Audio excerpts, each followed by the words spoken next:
Assalamualaikum, hai teman-teman semuanya, kabar baik di sini. Semoga teman-teman dimanapun berada juga dalam keadaan baik dan sehat selalu ya. Nah teman-teman, pada konten kali ini kita akan menjelaskan atau mempelajari secara bersama ya, jenis-jenis layanan transfer apa-apa saja yang ditawarkan perbankan. Nah, pengiriman dana dan bisa juga digunakan untuk penyelesaian transaksi ya teman-teman. Nah, untuk penyelesaian transaksi di sini kita akan membahas juga ya di dalam pertemuan kali ini ada beberapa. Nah, ada mekanisme gross settlement, ada accounting settlement, ada sistem transfer khusus dan sistem transaksi settlement sekuritas. Nah, apa aja nih sih semuanya? Oke, itu semua akan kita bahas pada konten kita kali ini. Oke, check this out.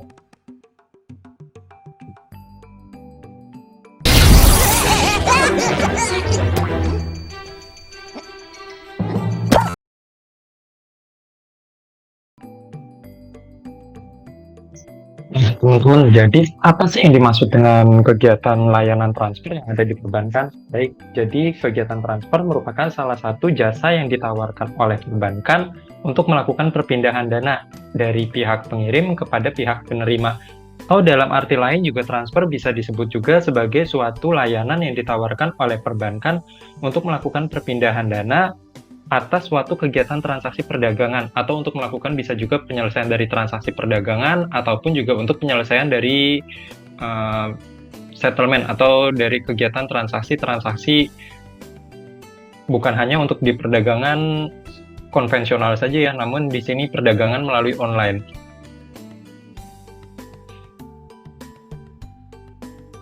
Nah, teman-teman, untuk jenis-jenis layanan transfer yang ada di Indonesia, di sini itu terbagi menjadi beberapa jenis ya, teman-teman. Nah, di antaranya yang pertama di sini untuk jenis transfer yang ada di Indonesia, umumnya di sini itu ada beberapa jenis. Yang pertama ini ada BI RTGS atau biasa disebut sebagai sistem yang disediakan oleh Bank Indonesia yang disebutnya sebagai BI Real Time Gross Settlement. Nah, ngapain sih tugas kegiatan dari layanan transfer ini? Nah, fungsinya untuk apa sih untuk yang BIRTGS di sini?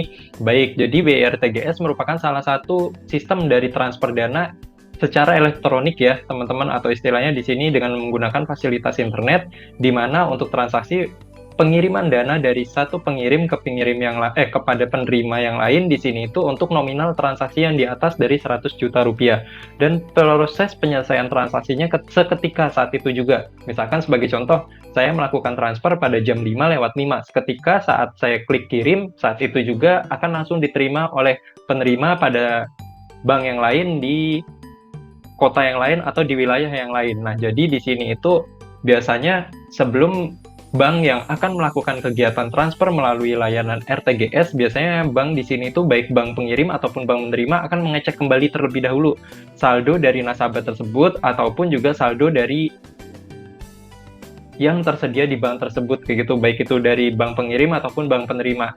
Sebagai contoh, misalkan di bank penerima di sini akan ada kiriman dana sebanyak 100 juta rupiah misalkan ya. Nah, terus habis itu dari bank penerima akan mengecek terlebih dahulu dari saldo diterima tersebut di sini itu dana yang akan masuk di sini itu apakah saldo yang di bank tersebut itu mencukupi atau tidak. Apabila tidak mencukupi, maka dari itu nanti di sini untuk proses penyelesaian dengan menggunakan BIRTGS akan terjadi terpending. Tetapi itu umumnya sangat jarang banget ya teman-teman. Biasanya di sini itu langsung seketika saat itu juga akan langsung diterima. Nah, selanjutnya ada lagi juga disebut sebagai sistem clearing nasional BI atau di sini clearing BI ya atau SKN BI. Nah, bedanya apa sih sistem atau jenis transfer ini jika dibandingkan dengan tadi sistem dari BI RTGS atau BI Real Time Gross Settlement? Baik teman-teman, sama-sama ya, ini untuk keduanya itu juga menggunakan fasilitas layanan online untuk kirim dana antar satu nasabah ke nasabah yang lain, baik itu untuk nasabah yang ada di wilayah tersebut ataupun di berbeda wilayah dengan bank tujuan di sini yang berbeda dari bank A kepada bank B. Oke, bedanya di sini itu untuk yang sistem clearing nasional BI jika dibandingkan dengan sistem yang sebelumnya di sini itu untuk nominal transaksi yang bisa dibilang di sini itu yang di bawah dari 100 juta rupiah dan penyelesaian waktu proses transaksinya ini kebetulan waktu itu pada saat PPT ini saya buat itu ini udah agak cukup lama ya, itu sekitaran tahun 2018-2019 ya teman-teman. Itu waktu itu proses penyelesaian transaksinya per 2 jam sekali. Nah, namun saat ini itu sudah dikembangkan oleh Bank Indonesia untuk waktu proses penyelesaian dari sistem transfer atau jenis transfer dari SKNBI di sini tuh per 1 jam sekali. Jadi misalkan sebagai contoh seperti ini, misalkan ada Mas Ananda akan mengirimkan dana kepada istrinya. Misalkan Ananda memiliki rekening Bank BCA yang ada di wilayah misalkan Cirebon, mengirimkan dana kepada istrinya yang misalkan berada di wilayah Surabaya, misalkan menggunakan rekening Bank BNI. Nah, misalkan Mas Ananda ingin melakukan transfer dengan menggunakan layanan bank, menggunakan sistemnya itu atau jenis transfernya sistem clearing nasional BI atau SKNBI. Nah, misalkan Mas Ananda memasukkan data dari transaksinya tersebut misalkan pada jam 9 pagi, gitu. Misalkan jam 9:05 pagi. Nah, proses transaksi yang akan dilakukan oleh Mas Ananda di sini itu akan diproses oleh bank nanti pada saat jam 10 pagi atau 1 jam kemudian ya teman-teman. Jadi di sini untuk proses penyelesaian transaksinya itu 1 jam setelahnya. Nah, jadi nanti di sini baru transaksi Mas Ananda di sini itu baru akan diproses oleh bank pengirim, ditujukan kepada bank penerima nanti di sini itu 1 jam setelah transaksi tersebut dibuat. Misalkan tadi dibuat transaksi tersebut pada jam 9:10. Nah, berarti nanti pada jam 10:00 transaksi tersebut baru akan diproses bank ke sistem SKNBI dan baru akan dikirimkan dananya tersebut kepada bank penerima. Nah, selanjutnya ada lagi juga, nah ini yang udah cukup familiar banget ya, mungkin teman-teman sering banget melakukan pengiriman dana dari antar satu bank ke bank yang lain di sini dengan sistemnya online ya. Nah, bedanya kalau yang untuk sistem transfer online di sini itu hampir sama ya kayak sistem SKNBI. Nah, namun di sini itu biayanya itu agak cenderung sedikit relatif lebih murah jika yang untuk transfer online ATM bersama jika dibandingkan dengan sistem transfer tadi yang menggunakan BI RTGS itu biayanya agak cukup mahal ya. Dan di sini ada limit batasannya ya, kalau misalkan untuk transfer online melalui ATM bersama itu rata-rata untuk limit maksimalnya itu sekitaran 15 juta. Mungkin ada juga yang cenderung sampai 25 juta ya. Nah, namun kan jika dibandingkan dengan sistem yang sebelumnya kan di situ bisa jauh lebih besar seperti itu teman-teman. Nah, jadi di sini itu biasanya untuk yang sistem layanan dari transfer melalui online atau melalui ATM bersama di sini itu ya dari bank penerima dan bank yang dituju di sini sama-sama keduanya itu harus sudah terdaftar atau sudah terregistrasi. Bisa dibilang di sini itu terregistrasi melalui layanan jaringan melalui ATM bersama. Nah, biasanya kan kita sering lihat kan ya di belakang kartu ATM itu ada kayak logo ATM bersama. Nah, biasanya kalau kayak gitu berarti bank yang kita gunakan untuk tabungan kita itu sudah terfasilitasi layanan ATM bersama. Jadi nanti di sini kita bisa melakukan pengiriman dana ke bank yang lain yang sama-sama sudah terdaftar melalui jaringan ATM bersama.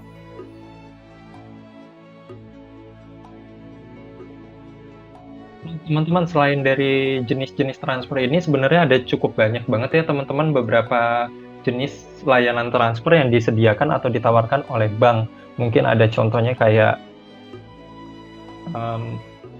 layanan transfer Prima, ada juga layanan transfer melalui Visa atau misalkan melalui layanan transfer Sirus kan kayak gitu. Nah, mungkin di sini saya ambil sedikit overview ya teman-teman mengenai tabel perbandingan layanan-layanan untuk transfer ataupun layanan transfer lainnya. Sebagai contoh ada juga layanan transfer melalui layanan Bank Himbara. Nah, ini ada beberapa tabel ya teman-teman. Tabel di sini itu ada sedikit perbedaan untuk transfer antar beberapa layanan transfer. Di sini untuk yang layanan ada layanan clearing, ada layanan RTGS, layanan sistem melalui online transfer, ada juga layanan melalui BI Fast, ada layanan melalui in-house transfer, dan layanan melalui ATM Merah Putih. Nah, perbedaannya teman-teman bisa baca kembali lagi ya, atau bisa direview kembali lagi pada video di sini. Nah, bedanya kalau yang di sini mungkin saya akan jelaskan sedikit perbedaannya teman-teman untuk yang pertama, mungkin yang di sini untuk yang sistem layanan clearing atau melalui lalu lintas giro atau yang biasa kita kenal itu sistem SKNBI atau sistem clearing nasional BI. Di sini itu biasanya limit minimumnya itu tidak ada ya, tanpa batas ya. Mungkin Rp1 pun juga masih bisa dan batas maksimum sama seperti tadi ada yang sampai Rp100 juta. Namun biasanya kalau lebih dari Rp100 juta ini akan diteruskan melalui sistem RTGS atau Real Time Gross Settlement. Nah, untuk biaya pengirimannya atau biaya transfernya di sini juga cenderung lebih murah ya jika dibandingkan dengan layanan transfer RTGS.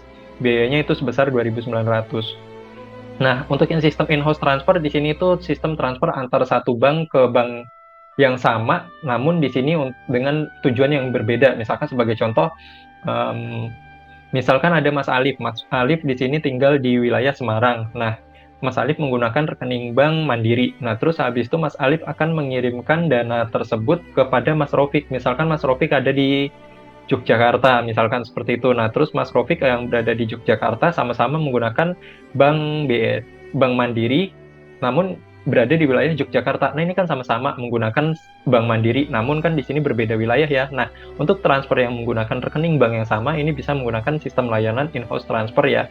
Nah, untuk limit minimumnya ini biasanya tergantung dari kebijakan masing-masing bank ya teman-teman, dan limit maksimum juga sama. Biasanya sih tergantung dari kebijakan masing-masing bank. Setahu saya itu ada salah satu bank itu yang bahkan untuk limit maksimum untuk transfer itu bisa sampai ada yang sampai 500 juta rupiah, itu kalau nggak salah itu adalah salah satu bank swasta seperti itu. Nah, untuk biaya yang tentunya di sini itu tergantung dari kebijakan masing-masing bank. Nah, namun biasanya untuk yang layanan in-house transfer ini umumnya gratis ya, atau tanpa dikenakan biaya seperti itu.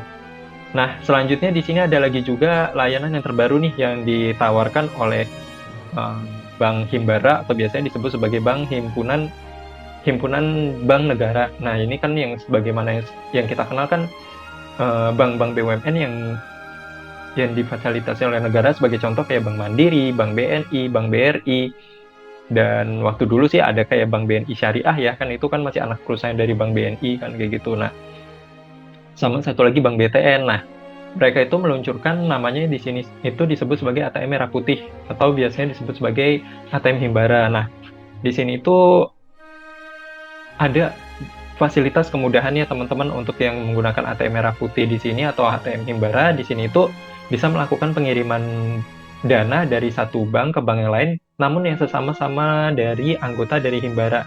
Untuk anggotanya kan tadi sempat saya jelaskan sebelumnya ya. Jadi di sini bisa melakukan pengiriman transfer melalui sesama antar bank Himbara. Namun sarananya hanya bisa dilayani melalui fasilitas mesin ATM.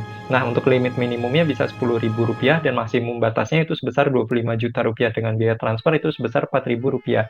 Nah, selanjutnya juga ini yang terbaru lagi ya teman-teman, itu ada yang disebut sebagai BI Fast. Ini produk pengembangan dari transfer yang disediakan oleh Bank Indonesia untuk layanan transfer antar bank satu dengan bank yang lain yang diharuskan terdaftar melalui layanan dari fasilitas Bank Indonesia. Ini sempat baru diluncurkan di akhir tahun 2021 kemarin oleh Bank Indonesia ya teman-teman.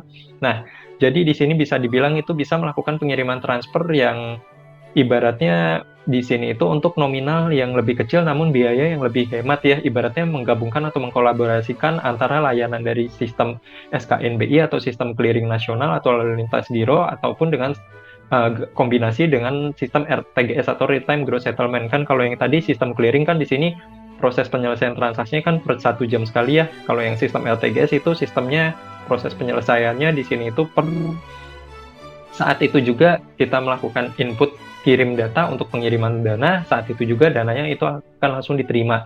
Nah, kalau yang untuk sistem BI Fast di sini itu sama ya, seperti hampir sistem RTGS, saat itu kita kirim, saat itu juga akan diterima oleh penerima yang dituju. Nah, untuk layanan atau sarananya itu hanya bisa digunakan melalui fasilitas electronic banking ya, mungkin bisa menggunakan M-Banking ataupun Internet Banking. Limit minimumnya juga sama ya, sebesar Rp10.000, dan batas maksimumnya nih, ada sedikit pembeda dengan yang lainnya kan. Kalau tadi untuk clearing kan limit maksimumnya itu sebesar Rp100 juta kan, untuk RTGS di sini tuh bisa sampai mungkin sampai Rp500 juta ya, atau bahkan bisa lebih dari itu. Nah, untuk yang BI Fast di sini itu limit maksimumnya Rp250 juta. Nah, ini sedikit sisi keunggulannya jika dibandingkan dengan tadi layanan sistem LLG atau lalu lintas giro. Nah, untuk biaya layanan untuk BI Fast di sini tuh kalau misalkan kita melakukan pengiriman dana melalui bank, mungkin di sini itu akan dikenakan biaya charge atau biaya layanan itu sebesar 2.500. Nah, untuk biaya 2.500 di sini itu bisa dibilang untuk layanan dari BI Fast ini cenderung masih jauh lebih murah ya, atau lebih efisien ya jika dibandingkan kalau misalkan tadi kita melakukan sistem transfer melalui layanan dari BI yang ditawarkan melalui RTGS kan tadi di sini itu yang ketika saat itu masuk juga kan biayanya sebesar Rp25.000. Nah, kan kalau yang sistem dari SKNBI atau sistem clearing lalu lintas giro kan ini kan baru diproses 1 jam sekali, biayanya 2.900.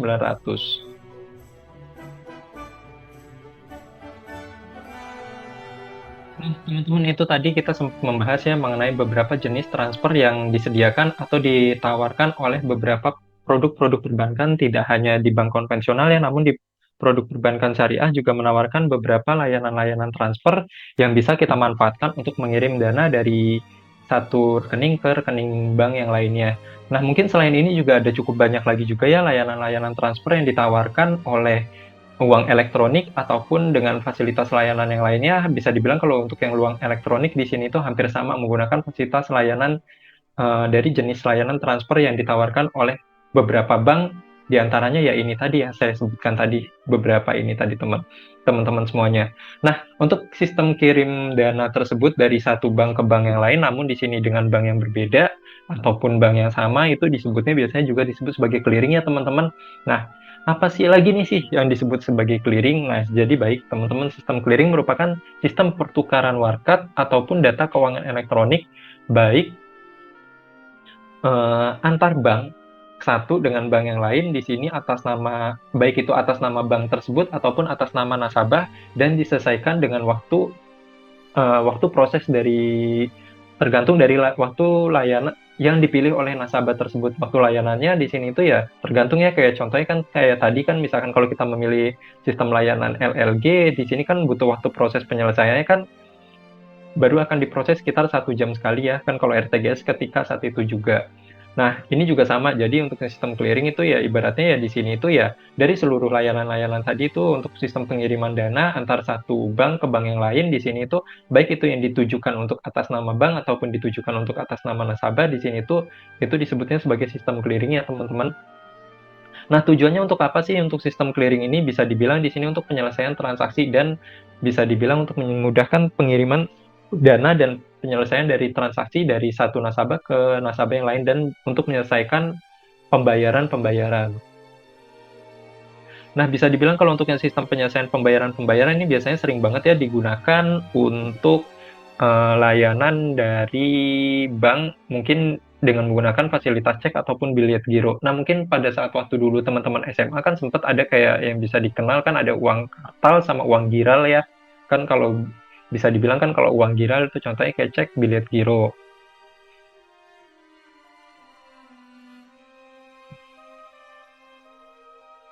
Hmm, Untuk sebelum kita mengenal mengenai clearing, di sini ada lagi yang disebut warkat clearing. Nah, apalagi sih ini warkat clearing? Nah, jadi kalau misalkan kita ingin melakukan transfer dana, biasanya kan nanti untuk proses pengiriman dana tersebut antar satu bank ke bank yang lain.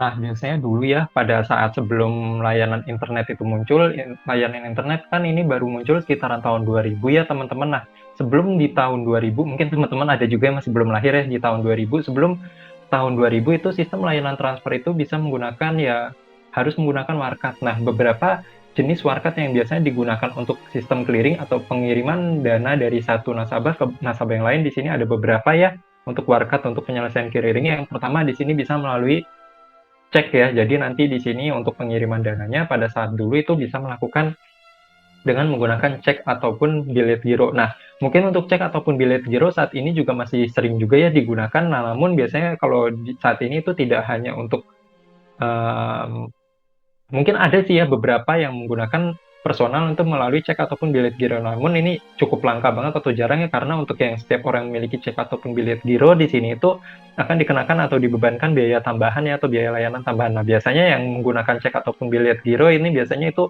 perusahaan-perusahaannya teman-teman biasanya digunakan untuk penyelesaian transaksi dari perdagangan entah itu untuk melakukan pembayaran ataupun entah itu melakukan pembelian bahan-bahan produksi atau ibaratnya di sini untuk pembayaran kepada distributornya.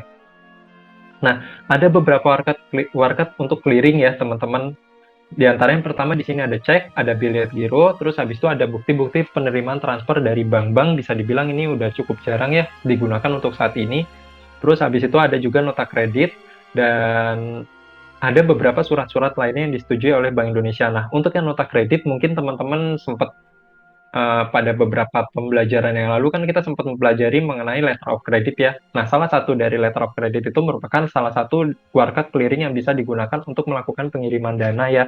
Jadi kan kemarin kan ada yang salah satu layanan fasilitas dari letter of credit itu bisa letter of creditnya itu tidak dicairkan, namun di sini dari letter of creditnya itu bisa digunakan untuk pembayaran kembali lagi untuk nasabah yang lainnya atau misalkan dari nasabah A membuka letter of credit ditujukan kepada nasabah B. Nah, namun nasabah B tersebut itu tidak melakukan, bisa dibilang di sini tidak melakukan pencairan dari letter of credit tersebut. Nah, namun letter of credit tersebut itu akan digunakan untuk melakukan pembayaran ke nasabah C, karena nasabah B ingin melakukan pembelian bahan produksi kembali lagi ke nasabah C, kan gitu. Nah, nasabah B di sini bisa melakukan atau menggunakan fasilitas layanan letter of credit tersebut itu untuk melakukan pembayaran kepada nasabah C, seperti itu. Nah, syarat-syarat apa aja sih apabila di sini warkat atau dokumen-dokumen untuk clearing tersebut itu bisa di ACC ya, kayak gitu. Misalkan untuk saat ini kan untuk biasanya untuk perusahaan ya. Nah, warkat atau dokumen untuk penyelesaian dari pengiriman dana, biasanya di sini kalau saat ini untuk perusahaan-perusahaan biasanya itu dari warkatnya tersebut itu harus memenuhi beberapa syarat. Di antaranya syarat-syaratnya di sini itu harus dalam bentuk valuta rupiah ya, atau di sini denominal dalam bentuk rupiah. Nah, terus habis itu nominalnya dalam nominal penuh ya. Biasanya di sini misalkan 1 juta rupiah, misalkan sebagai contoh. Jadi di sini harus bentuk rupiah dan angkanya itu masih bisa terhitung ya, atau ibaratnya di sini ter terdata di bank kayak gitu. Di sini misalkan 1 juta rupiah nggak ada, misalkan 1 juta 50 sen nggak ada, seperti itu. Misalkan kayak 1 juta rupiah, 3 juta rupiah, atau misalkan 1 juta 151 378 itu masih bisa, seperti itu teman-teman. Nah, di sini biasanya untuk warkat tersebut itu sudah waktu untuk jatuh temponya itu sudah bisa untuk dikeliringkan. Nah, namun biasanya kan nanti kan di sini kan ada biasanya tuh ceknya itu kan biasanya kan nih, sebagai contoh kan perusahaan biasanya mengeluarkan cek itu kan biasanya nanti akan bisa ditujukan untuk cek tersebut itu baru bisa dicairkan pada tanggal berapa. Nah, apabila dicairkan sebelum pada saat tanggal jatuh tempo ya tidak bisa untuk dikeliringkan atau diproses transaksinya tersebut. Jadi di sini pada saat jatuh tempo itu baru bisa untuk warkat clearingnya warkat, atau ibaratnya bisa dibilang di sini dokumen-dokumen untuk proses penyelesaian transaksi tersebut itu untuk bisa diproses. Nah, dan yang paling penting banget di sini itu telah dibubuhi oleh bisa dibilang di sini itu oleh teller ya, cap clearing ya. Biasanya kan nanti kalau misalkan kayak kita kan biasanya ya kalau kita misalkan isi saldo, atau misalkan di sini kita menabung di bank kan biasanya kan kita mengisi formulir setoran dana kan. Nah, dari formulir setoran dana tersebut kan biasanya kan ada kayak tanda validasi ya kan dari bank. Nah, tanda validasinya itu sih yang dibutuhin biasanya dari warkat clearingnya di sini. Nah, warkat clearing ini baru bisa diproses apabila sudah dibubuhkan cap atau validasi clearing. Nah, teman-teman, ini ya bisa dibilang sedikit overview bagaimana sih alur dari pengiriman atau perpindahan dana antar satu nasabah ke nasabah yang lain. Bisa dibilang di sini yang kebetulan berbeda wilayah ya. Di sini kebetulan ada dari wilayah Surabaya dan salah satunya lagi dari wilayah Jakarta. Nah, kebetulan di sini itu nasabah B, nasabah X di sini itu dia membuka dari, mungkin biar gampangnya aja, mungkin saya pakai nama orang aja ya teman-teman. Misalkan yang X ini itu Mbak Sherly ya, dan yang Y ini Mas Rizky. Nah, misalkan kebetulan Mbak Sherly di sini itu menggunakan fasilitas internet yang ditawarkan oleh salah satu provider. Nah, kebetulan di sini itu Mas Rizky itu pemilik dari providernya tersebut. Nah, terus habis itu di sini antara Mbak Sherly dan Mas Rizky di sini tuh dua-duanya sepakat ya kan kayak gitu untuk melakukan pembayarannya. Kebetulan di sini tuh setiap bulan untuk Mbak Sherly di sini yang berada di wilayah Surabaya, dia akan melakukan pembayaran biaya abodemen sekaligus biaya layanan untuk fasilitas dari internet yang ditawarkan oleh providernya Mas Rizky. Di sini itu pembayarannya akan dilakukan secara berkala setiap bulannya kayak gitu. Nah, kebetulan di sini maka dari itu nanti di sini kebetulan Mbak Sherly kan karena di sini salah satu perusahaan ya, sedangkan Mas Rizky juga di sini salah satu perusahaan ya. Nah, biasanya kalau untuk perusahaan di sini tuh untuk mengeluarkan dana atau mengeluarkan biaya atau dana tersebut itu nggak sembarangan ya. Mereka tuh biasanya untuk mengeluarkan dana itu mereka itu harus menggunakan cek ataupun bilet giro. Nah, maka dari itu misalkan di sini kebetulan misalkan di bulan November Mbak Sherly akan melakukan pembayaran biaya layanan internet yang ditawarkan oleh Mas Rizky ke perusahaannya. Nah, misalkan di sini tuh biaya layanannya kebetulan di bulan November dikenakan biayanya itu sebesar total tagihannya misalkan sebanyak 3 juta rupiah. Nah, maka dari itu nanti di sini Mbak Sherly kebetulan dia salah satu nasabah dari bank. Mungkin banknya di sini saya sebut aja misalkan Bank BCA ya, Bank BCA yang berada di wilayah Surabaya kan kayak gitu. Nah, kebetulan Mbak Sherly itu misalkan di sini salah satu dari nasabah Bank BCA yang berada di Surabaya dan Mbak Sherly sudah memiliki cek ataupun bilet giro dari bank kantor penerbitnya ya yang berada di Surabaya. Mbak Sherly jadi sudah memiliki cek ataupun bilet giro. Nah, maka dari itu nanti cek ataupun bilet giro yang digunakan untuk penyelesaian transaksi tersebut di sini itu dari Bank Surabaya, maka nanti akan ditulis oleh Mbak Sherly. Nah, setelah ditulis cek ataupun bilet gironya tersebut itu akan digunakan oleh Mbak Sherly untuk melakukan pembayaran ke nasabah atau ke nasabah tadi ya, Mas Rizky yang berada di Jakarta. Nah, kebetulan di sini itu kebetulan nih kayak gitu, misalkan Mbak Sherly itu sedang berkunjung ke Jakarta kan gitu, terus ingin langsung di sini tuh Mas Rizky itu biar bisa, Mas Rizky itu kebetulan yang Y ini ya, ibaratnya Mas Rizky itu Mbak Sherly bilang, Mas Rizky ini saya langsung bayar aja ya dalam bentuk cek ya ke Mas Rizky untuk biaya layanan internet saya di bulan ini. Kebetulan Mbak Sherly itu sedang ada kunjungan industri, misalkan kunjungan kerja ya ke Jakarta. Nah, terus kebetulan langsung bertemu dengan Mas Rizky dan langsung menyerahkan ceknya tersebut untuk pembayaran biaya layanan rutin ya kayak gitu. Ibaratnya kan karena di sini biaya internet karena Mbak Sherly itu sudah berlangganan ke provider internet yang ditawarkan oleh Mas Rizky kan gitu. Nah, maka dari itu nanti Mas Rizky di sini kebetulan Mas Rizky itu di sini tuh sudah diterima kan ya, ibaratnya tuh cek yang diterima oleh dari Mbak Sherly ya kan gitu. Tadi nominal ceknya itu sebanyak 3 juta rupiah. Nah, maka dari itu kebetulan Mas Rizky itu di sini berada di wilayah Jakarta. Nah, kebetulan di sini tuh Mas Rizky itu salah satu dari nasabah Bank BNI misalkan gitu. Nah, berarti kan di sini kedua banknya itu berbeda ya teman-teman. Sedangkan kalau tadi di sini Mbak Sherly itu nasabah dari Bank BCA yang berada di cabang Surabaya, sedangkan di sini itu Mas Rizky itu nasabah dari Bank BNI yang berada di wilayah Jakarta. Nah, tetap masih bisa ini untuk diproses penyelesaian clearingnya atau penyelesaian transaksinya kayak gitu dengan menggunakan fasilitas cek ataupun bilet gironya tersebut. Nah, maka dari itu nanti Mas Rizky akan datang ke Bank BNI yang berada cabang di Jakarta. Nah, terus habis itu nanti di sini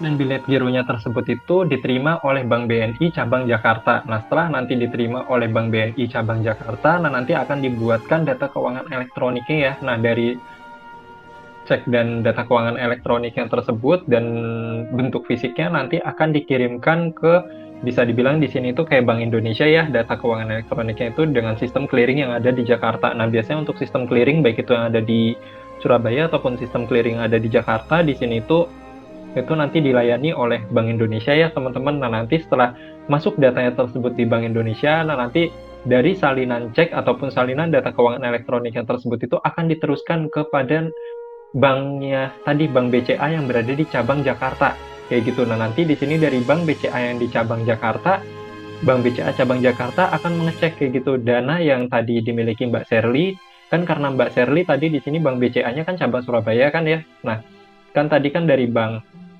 A dikirim ke fasilitas clearing elektronik yang berada di Jakarta. Di sini dari Bank Indonesia meneruskan salinan data keuangan elektronik yang tersebut ini ke Bank BCA yang ada di Jakarta. Nah, nanti dari Bank BCA Jakarta akan mengecek saldonya Mbak Sherly tadi. Apabila mencukupi, nah maka nanti Bank BCA akan mengirimkan data dokumen dari saldo tersebut ke sistem clearing yang ada di Jakarta atau sistem clearing dari Bank Indonesia. Nah, nanti setelah apabila dana yang mencukupi dari Bank Indonesia akan meneruskan data tersebut tadi di sini ke Bank A yang ada di Jakarta. Nah, maka dari situ nanti di sini setelah diteruskan informasi data tersebut, nah nanti berarti Bank A itu bisa melakukan pembayaran ke Mas Rizky tadi, karena kan tadi di sini Mas Rizky itu menerima cek ya kan kayak gitu. Nah, biasanya untuk prosesnya ini itu kalau apabila menggunakan cek ataupun bilet giro itu nggak bisa 1 hari ya teman-teman, biasanya itu sekitaran 1 atau 2 hari setelahnya kayak gitu. Ini tergantung ya dari kebijakan dari masing-masing bank. Nah, maka dari itu biasanya nanti cek ataupun bilet gironya tersebut akan divalidasi terlebih dahulu dan akan diverifikasi terlebih dahulu seperti itu tadi teman-teman.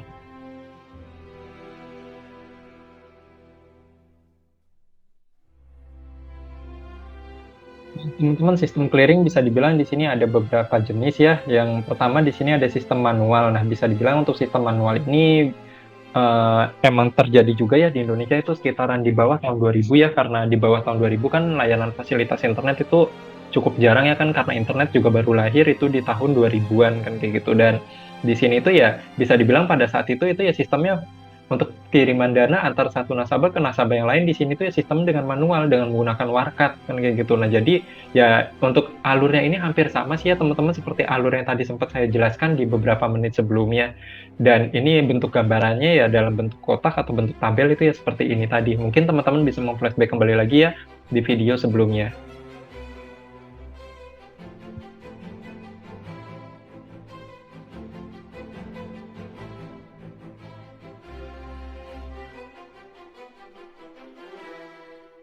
Nah, selanjutnya di sini yang terbaru lagi saat ini kan, karena seluruh layanan dari perbankan menggunakan fasilitas layanan elektronik ya teman-teman, dan begitu juga sama untuk fasilitas layanan elektroniknya ini, pemanfaatan teknologi informasi juga digunakan untuk fasilitas dari transfer ya. Nah, mungkin tadi kan kita juga sempat membahas ya mengenai sistem transfer itu, jenis-jenis transfer itu kan ada banyak, ada beberapa jenis, contohnya bisa melalui SKNBI, bisa atau biasanya disebut sebagai lalu lintas giro, atau dari bisa menggunakan RTGS, fasilitas RTGS, bisa menggunakan fasilitas dari in-house transfer, bisa menggunakan BI Fast, ataupun beberapa jenis-jenis yang lainnya. Nah, untuk bentuk-bentuknya itu tadi semua itu bisa dibilang untuk fisiknya, untuk alurnya tersebut itu di sini dengan menggunakan elektronik seperti ini ya teman-teman. Nah, yang pertama nanti di sini itu ibaratnya nih ada nasabah yang setelah mendapatkan cek ataupun bilet giro, nah dari cek ataupun bilet gironya tersebut nanti ibaratnya nasabah tersebut akan datang ke bank. Nah, setelah nanti datang ke bank, terus habis itu nanti di sini itu data dari warkatnya tersebut, baik itu cek ataupun bilet giro ataupun dokumen-dokumen keuangan lainnya tersebut itu akan disalin atau akan dipindai ya. Nah, nanti dipindai melalui terminal peserta clearing. Nah, misalkan sebagai contoh kan kayak tadi Mas Rizky menerima cek dari Mbak Sherly ya.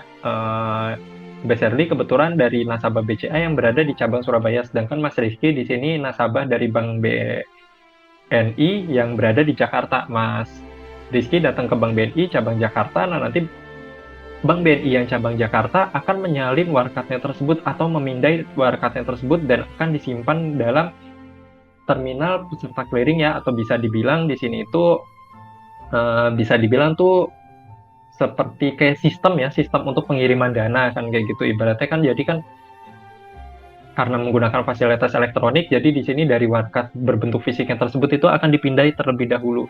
Nah, jadi nanti di sini akan dipindai menggunakan sistemnya itu bisa dibilang itu kayak mesin pemindai ya, atau reader encoder. Nah, data dari mesin pemindai tersebut itu akan disalin ya kayak gitu. Nah, data tersebut setelah disalin itu akan disimpan di PC dari bank yang bank yang ibaratnya menyelesaikan proses clearing tersebut kayak gitu. Nah, nanti dari bank tersebut itu akan ada yang disebut sebagai communication equipment, atau ibaratnya data tersebut itu akan dikirimkan ke communication equipment atau melalui aplikasi pengiriman dana ya. Nah, dari aplikasi pengiriman dana, data-data dari warkat tersebut itu akan dibuatkan data keuangan elektronik ya teman-teman. Nah, dari data keuangan elektroniknya itu akan berisi nama nasabah penerima, terus habis itu di sini misalkan kalau dia menggunakan fasilitas giro itu nomor rekening yang dituju, terus habis itu nominalnya berapa, tanggal transaksinya berapa, nominal transaksinya berapa, dan begitu juga nama nasabah yang membuka dari cek ataupun bilet giro tersebut, nomor rekeningnya. Nah, itu semuanya akan dibuatkan dalam sistem dalam data ya, dalam datanya itu dalam bentuk elektronik ya, atau biasa dikenal sebagai data keuangan elektronik. Nah, dari data-data tersebut itu akan dikirimkan melalui fasilitas internet ya. Nah, pengiriman dari fasilitas internetnya itu di sini itu bisa dibilang ini cukup aman ya, karena di sini itu ya perbankan ya kan kayak gitu ibaratnya. Di sini itu ya agar tidak terjadi kebobolan, di sini itu ya akan dikirimkan melalui fasilitas internet yang biasanya dikenal itu sebagai jaringan keamanan data. Nah, atau jaringan komunikasi data. Nah, dari data Bank BRI tadi setelah warkatnya tersebut itu dibuatkan data keuangan elektronik dan dikirimkan melalui jaringan komunikasi data ke Sistem Pusat Clearing Elektronik atau SPKE yang ada di Clearing Jakarta dari Bank Indonesia yang ada di cabang Jakarta. Terus habis itu nanti dari sistem SPKE-nya tersebut di sini itu akan mencocokkan kayak gitu atau meneruskan datanya tersebut tuh ke bank yang dituju. Misalkan kebetulan di sini bank yang ditujunya itu kan tadi kan Bank BCA kan ya. Nah, Bank BCA ada di cabang Jakarta. Sama seperti tadi ya teman-teman, di beberapa menit sebelumnya akan dicek datanya tersebut akan ibaratnya tuh bisa dibilang di sini tuh sesuai atau tidak. Nah, apabila sudah sesuai dan dana dari nasabah yang tadi sebagai contoh kan Mbak Sherly yang ada di cabang Surabaya, dananya yang ada di rekening tabungan ataupun gironya itu mencukupi. Nah, maka dari itu nanti akan diproses atau diteruskan kembali lagi dari Bank BCA cabang Jakarta diteruskan ke sistem pusat clearing elektronik Jakarta. Nah, apabila sesuai nanti akan terjadi match ya teman-teman. Nah, begitu juga sama apabila tidak terjadi tidak sesuai juga akan diinformasikan kembali lagi ke sistem pusat clearing elektronik, baik itu sesuai ataupun tidak sesuai. Nanti dari hasilnya tersebut itu di sini itu akan diteruskan kembali lagi kayak gitu ke datanya tersebut itu ke bank pengirim kayak gitu, ke bank pengirimnya kan di sini kebetulan Bank BNI yang cabang Jakarta seperti itu.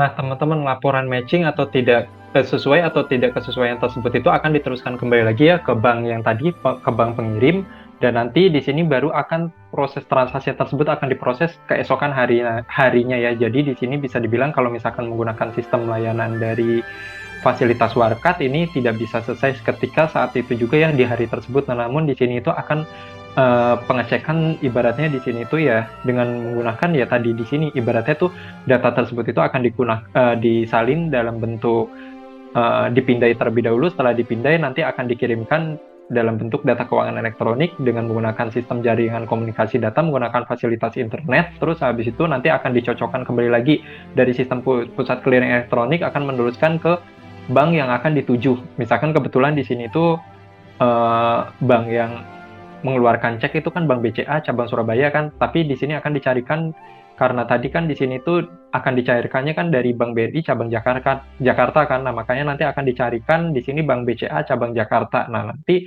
dari Bank BCA cabang Jakarta akan mencocokkan dari saldonya tadi Mbak Sherly yang Bank BCA cabang Surabaya itu apakah mencukupi apa tidak. Apabila mencukupi dan datanya tersebut sesuai, akan diteruskan kembali lagi ke sistem pusat clearing elektronik yang ada di Jakarta. Dari sistem pusat clearing elektronik yang di Jakarta, apabila sesuai ataupun tidak sesuai, itu akan diteruskan dalam bentuk laporan matching. Nah, laporan matching tersebut itu akan diteruskan kembali lagi ke bank yang tadi melakukan proses untuk pengiriman data elektronik tersebut tadi.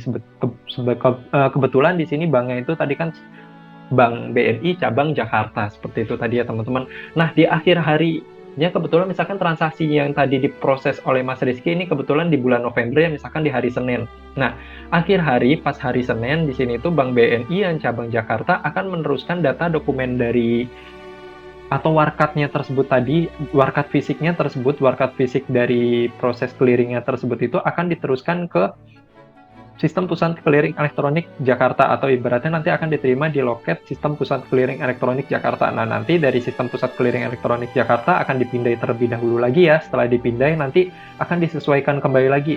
Disesuaikan dengan tadi data keuangan elektronik apakah sudah sesuai atau belum. Nah, apabila sudah sesuai, ya baru nanti akhir hari itu baru akan diberikan laporan matchingnya ke bank dan nanti bank esok harinya baru bisa diproses.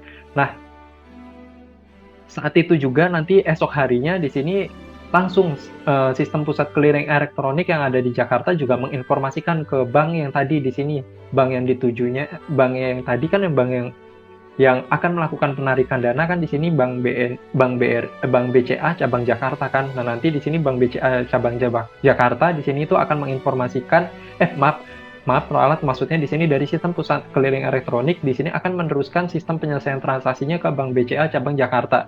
Nah, Bank BCA cabang Jakarta nanti di sini akan melakukan settlement accounting atau misalkan di sini maksudnya di sini tuh penyelesaian dari sistem akuntansinya ya kayak gitu ibaratnya. Jadi ini ada proses perpindahan dana dari Bank BCA cabang Jakarta, Bank BCA cabang Surabaya mengirimkan dana ke Bank BCA cabang Jakarta seperti itu tadi teman-teman. Dan besok harinya yaitu tadi Mas Rizky baru bisa akan menerima dananya.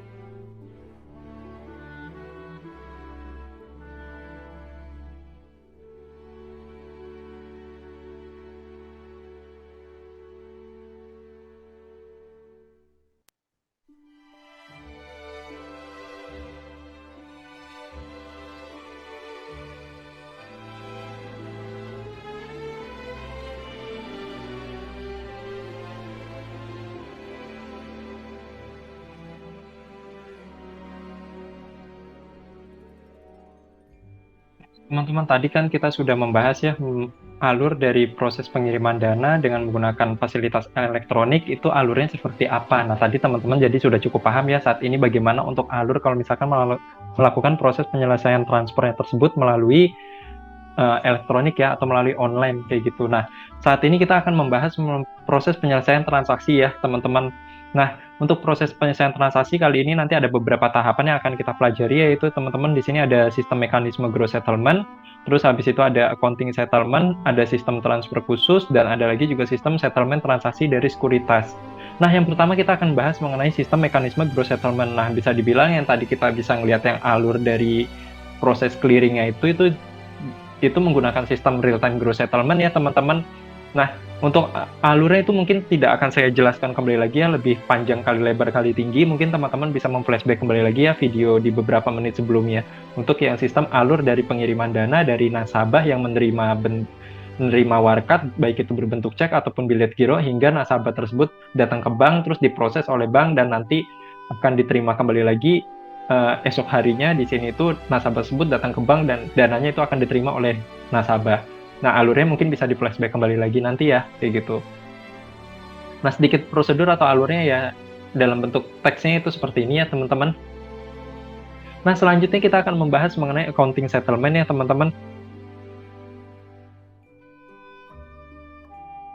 Oke, teman-teman, jadi apa sih yang dimaksud dengan accounting settlement? Jadi seperti ini ya, teman-teman, kan tadi kan di beberapa di beberapa menit sebelumnya kan saya sempat menjelaskan ya, tadi kan kebetulan Mas Rizky menerima dokumen cek ya dari Mbak Sherly untuk melakukan pembayaran biaya layanan internetnya. Nah, namun di sini setelah diterima ceknya tersebut, Mas Rizky datang ke bank, terus habis itu diproses ya, cek ataupun bilet gironya tersebut itu ke bank. Setelah nanti diproses oleh bank, sebagai contoh kan tadi kan Bank BNI cabang Jakarta kan ya, nanti setelah dibuatkan data keuangan elektroniknya, terus habis setelah dibuat data keuangan elektroniknya, di sini itu akan diterima oleh sistem pusat clearing elektronik yang ada di Jakarta atau BI SPKE cabang Jakarta kan gitu. Nah, nanti setelah diterima oleh BI SPKE Jakarta, nah nanti sistem pusat clearing elektronik tersebut akan meneruskan kembali lagi ke Bank BCA ya. Bank BCA kan kebetulan Mbak Sherly itu Bank BCA ya kan untuk rekeningnya, namun kan cabang Surabaya. Nah, kan karena ini kan tadi sistem pusat clearing elektronik di Jakarta, nah berarti nanti dari SPKE Jakarta akan meneruskan ke cabang Bank BCA untuk di cabang Jakarta ya kan gitu. Nah, nanti terus habis itu nanti di sini setelah dicek oleh Bank BCA yang cabang Jakarta, dicek ke rekening Bank BCA yang cabang Surabaya. Apabila sudah mencukupi dananya atau dana yang masih mencukupi dana Mbak Sherly tersebut, itu cabang Bank BCA Jakarta akan meneruskan kembali lagi datanya tersebut ke sistem pusat clearing elektronik yang ada di Jakarta. Nah, nanti setelah diteruskan, saat itu juga berarti nanti data tersebut itu akan diteruskan ke Bank BNI yang ada di Jakarta ya kan. Kebetulan hari itu kan misalkan tadi kan transaksinya itu diproses oleh Mas Rizky itu pada hari Senin. Nah, hari Senin pada saat siang hari ataupun pada saat sore hari, saat itu juga nanti akan diteruskan kembali lagi ya dari SPKE yang cabang Jakarta diteruskan ke Bank BNI yang di cabang Jakarta kan kayak gitu. Nah, nanti bahwa dana yang ada Mbak Sherly tadi, dana cek yang dikeluarkan oleh Mbak Sherly itu yang dari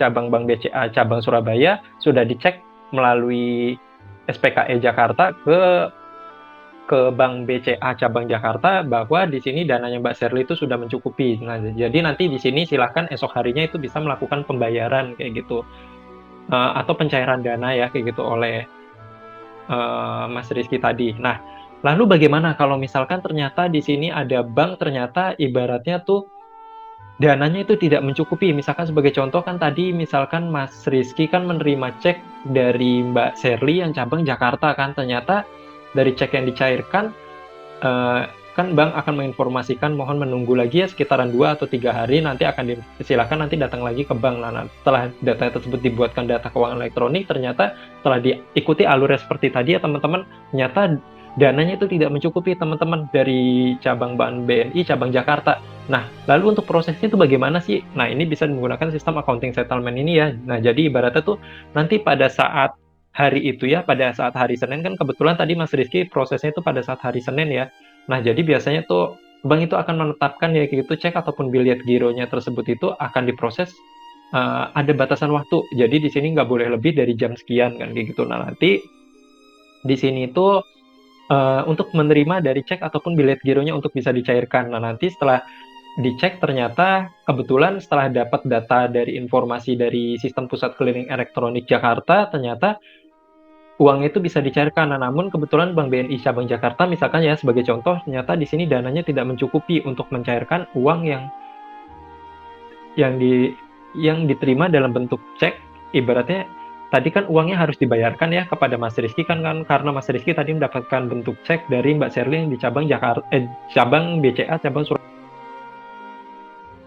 Umumnya nanti di sini dari setiap bank, sebagaimana contohnya kan tadi kan di sini Bank BNI cabang Jakarta di sini tuh akan membatasi ya kayak gitu untuk proses transaksi dari sistem proses transaksi yang tadi kan kebetulan Mas Rizky mendapatkan warkat berbentuk cek ya kayak gitu, terus habis itu diproses melalui Bank BNI cabang Jakarta kan kayak gitu. Nah, biasanya nanti di sini setiap bank itu akan menentukan gitu untuk batas waktu penerimaan warkatnya itu sampai jam berapa. Nah, kebetulan kalau untuk yang di wilayah Jakarta ini batas waktu penerimaan warkat itu sampai jam 15.30 sore ya, teman-teman. Nah, sedangkan kalau untuk kota-kota lainnya ini selain dari wilayah Jakarta itu di sini warkat yang diterima itu maksimal jam 12.30. Nah, lewat dari jam 12.30 mungkin di sini warkat tersebut masih akan diterima oleh bank. Nah, namun di sini akan dititipkan ya kayak gitu. Nah, warkatnya ini baru akan bisa dimasukkan ke dalam data keuangan elektroniknya ini pada saat esok harinya. Misalkan sebagai contoh kan tadi misalkan Mas Rizky ya, kebetulan misalkan ya Mas Rizky datangnya misalkan jam 14.00 ke Bank BNI yang cabang Jakarta. Nah, berarti nanti warkatnya tersebut itu baru akan diproses ke dalam sistem data keuangan elektroniknya itu pada saat hari Selasa, dan nanti berarti baru bisa diproses atau diselesaikan transaksinya paling cepat ya 2 atau 3 hari ke depan. Berarti ya sekitaran hari Kamis atau hari Jumat baru Mas Rizky bisa menerima dananya tersebut. Nah, kalau ini yang disebut sebagai accounting settlement. Jadi ibaratnya nanti di sini itu setiap bank akan mengecekkan terlebih dahulu kembali lagi, ibaratnya dari data yang diterima, warkat yang diterima tersebut itu akan diteruskan kepada SPKE terdekat gitu. Nah, nanti dari SPKE terdekat itu akan meneruskan kembali lagi ya sama seperti tadi, terus habis itu nanti SPKE akan menginformasikan kembali lagi ke bank yang melakukan permohonan pembukaan data keuangan elektronik tadi. Kan kebetulan kan tadi di sini ada Bank BNI ya cabang Jakarta seperti itu. Nah, lalu bagaimana kalau misalkan ternyata Bank BNI cabang Jakarta dananya tidak mencukupi? Nah, baik teman-teman, kalau misalkan Bank BNI cabang Jakarta dananya tidak mencukupi, maka dari itu biasanya cabang tersebut itu akan meminta bantuan ke kantor pusat dari bank tersebut. Misalkan tadi di sini Bank BNI kan cabang Jakarta. Nah, misalkan cabang Jakartanya cabang Jakarta misalkan Pasar Jatinegara misalkan gitu. Misalkan Mas Rizky itu mencairkan ceknya itu ke Bank BNI yang berada di Jakarta, di kantor kas Bank BNI di Pasar Jatinegara misalkan kayak gitu. Nah, ternyata Bank BNI kantor kas cabang Jatinegara untuk mencairkan dana yang diterima dalam bentuk warkat cek yang tadi dikirimkan oleh Mas Rizky, ternyata di sini itu tidak mencukupi. Nah, maka dari itu nanti di sini itu ralat maksudnya di sini dari Bank BNI cabang Jakarta kantor kas tadi di sini kantor kas Pasar Jatinegara akan mengirimkan telegraf ya ke cabang ke kantor pusat. Nah, nanti dari kantor pusat akan meneruskan kembali lagi telegrafnya tersebut itu ke cabang lain. Biasanya nanti kan di sini itu kan karena tiap bank itu kan akan terhubung ya ke kantor pusatnya. Nah, nanti kantor pusat akan melihat kayak gitu cadangan kas berlebihnya itu ada di cabang mana sih? Oh, misalkan sebagai contoh kebetulan di sini ada dari Bank BNI cabang, misalkan di sini cabang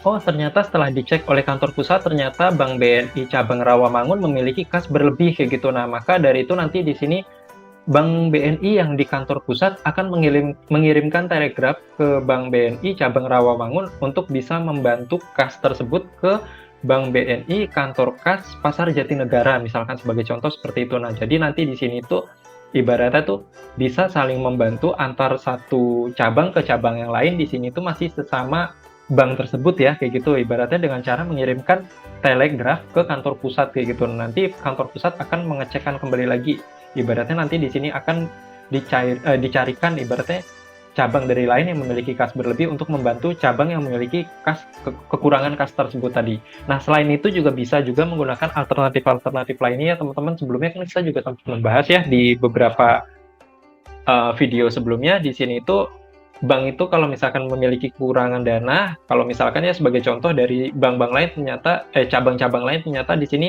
kasnya cuma cukup untuk di hari itu doang, ternyata kasnya masih berkurang. Nah, bank itu masih bisa ya, kantor pusat itu bisa melakukan pencairan dana ya, atau bisa mengambil dananya itu melalui pasar uang ya, atau bisa melakukan repo atau penjualan surat berharga yang telah dibelinya kayak gitu, atau bisa melakukan meminta bantuan likuiditas Bank Indonesia. Kalau untuk bantuan likuiditas ini cukup jarang banget ya, biasanya ya alternatifnya itu tadi, biasanya bank tersebut itu akan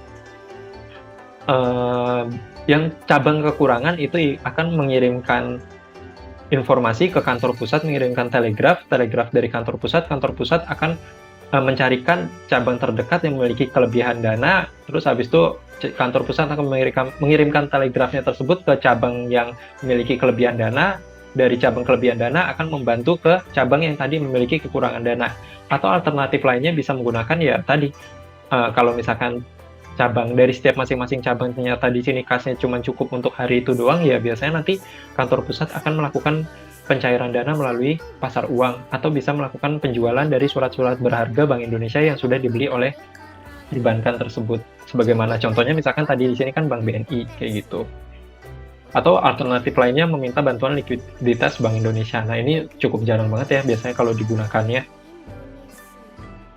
Terus selanjutnya di sini itu biasanya, nah ini penting banget ya teman-teman, biasanya ini ya tugasnya dari bank ya kayak gitu, tugasnya di bagian back office ya, dia harus mengecek kembali lagi ya ibaratnya cadangan minimum bank. Nah, apalagi nih cadangan minimum bank.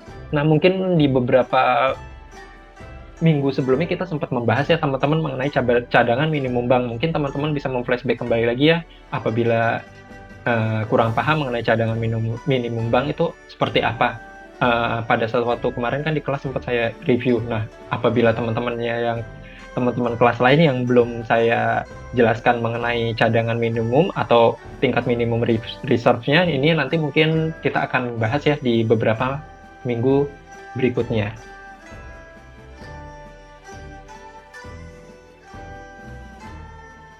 Nah, teman-teman, selanjutnya kita akan membahas mengenai sistem transfer khusus ya. Nah, teman-teman bisa dibilang untuk sistem transfer khusus ini sistem pengiriman dana dari satu nasabah ke nasabah yang lain. Nah, namun bedanya ini antar negara ya, atau antar benua. Ini bisa kayak gitu ya ibaratnya. Nah, sistem transfernya ini ada banyak banget ya. Mungkin salah satunya ini bisa kita menggunakan dengan sistem layanan SWIFT. Selain dari SWIFT itu ada banyak juga yang lainnya, itu ada kayak Western Union, terus abis itu ada Union Pay, dan yang lain-lainnya. Nah, mungkin pada saat ini kita akan menggunakan sistem transfer khususnya itu menggunakan SWIFT ya, karena sering banget atau familiar sering digunakan. Nah, jadi apa sih sistem SWIFT ini? Ya, jadi bisa dibilang di sini adanya dari perkembangan teknologi informasi, tentunya juga di sini diadaptasi ya atau dimanfaatkan oleh kegiatan perbankan, sehingga diharapkan di sini itu adanya kerjasama dari bank satu dengan bank yang lainnya. Jadi maksudnya di sini itu bank yang misalkan sebagai contoh bank yang ada di Jakarta di sini itu kerjasama dengan bank yang ada di Malaysia kan kayak gitu. Nah, di sini tuh diharapkannya tujuannya untuk apa sih? Sehingga diharapkan di sini itu bisa memberikan kemudahan pelayanan untuk nasabah dari masing-masing bank tersebut kayak gitu. Nah, jadi di sini tuh SWIFT itu sistem penyelesaian transaksi ya teman-teman, baik itu sistem pengiriman dana atau sistem penyelesaian transaksi antar negara satu dengan negara yang lainnya. Nah, SWIFT itu kepanjangan dari apa sih teman-teman? Nah, jadi SWIFT itu kepanjangan dari Society for Worldwide Interbank Financial Telecommunication. Nah, jadi di sini itu sistem transfer dari antar satu bank ke bank yang lain, atau sistem penyelesaian transaksi dari satu bank ke bank yang lain. Jadi sebenarnya sih bukan cuma bank yang memanfaatkan fasilitas layanan SWIFT ini ya, tetapi ada beberapa perusahaan-perusahaan keuangan yang lainnya ya teman-teman. Di sini ada bank, ada perusahaan sekuritas yang mungkin kayak kemarin kan kita sempat belajar ya teman-teman mengenai saham kan, itu ada kayak MNC Sekuritas, Mirai Aset Sekuritas, ada RHB Sekuritas, dan ada yang lain-lainnya. Dan ada beberapa perusahaan-perusahaan keuangan, mungkin contohnya kayak dana pensiun, asuransi, dan lain-lain. Nah, jadi di sini tuh untuk ini data ini saya dapatkan sekitaran tahun 2018 ya teman-teman, 2018-2019. Di sini tuh ada sekitaran 8.300 bank yang sudah terdaftar di dalam jaringan SWIFT dan sekitar ada 208 negara yang sudah mengikuti layanan dari SWIFT ini. Jadi di sini tidak hanya bank ya teman-teman untuk melakukan fasilitas pengiriman transfer tersebut, bisa jadi ibaratnya perusahaan sekuritas dan perusahaan-perusahaan keuangan yang lainnya. Nah, SWIFT ini bisa dibilang itu diciptakan di tahun 1973 ya, di mana waktu itu diharapkan ya adanya komunikasi antar bank satu dengan yang bank lainnya untuk transfer dana dan transfer surat berharga ataupun untuk penyelesaian transaksi dari surat berharga sehingga bisa lebih efisien dan aman kayak gitu. Nah, bisa dibilang di sini tuh untuk SWIFT itu menggunakan sistem basis terpusatnya. Jadi walaupun kita misalkan berada di Indonesia akan melakukan pengiriman dana, misalkan sebagai contoh, misalkan